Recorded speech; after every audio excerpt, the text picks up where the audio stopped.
Kaso naman ang leptospirosis sa Quezon City umabot na ng 161. Uy, hala, may 20 nang namamatay. Detalye na balita sa aking kakosa, si Val Gonzalez sa RH5. Val, good morning.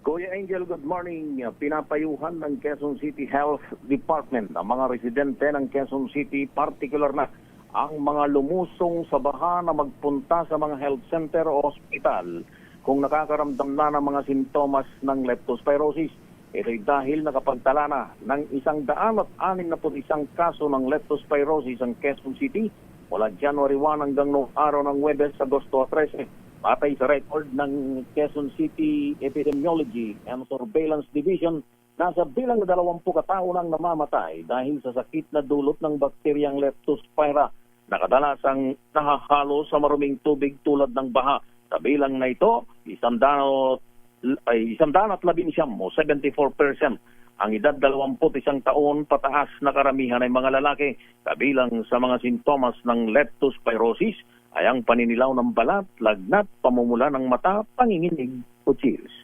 Ako si Val Gonzalez, DZRH, una sa Pilipinas. Una sa Pilipinas. Val, baka pagka ikaw tumawag kay Mayor Joy, baka sumagot eh. Check mo nga. Oo. Kasi tumatawag kami, kanina pa kami tumatawag, recording yung sumasagot. Sabi, the telephone you dial is not yet paid.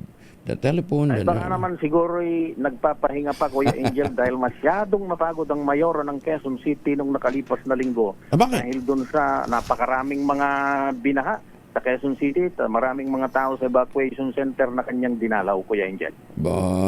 Siya, sige. Maraming salamat ha. Thank you, Val.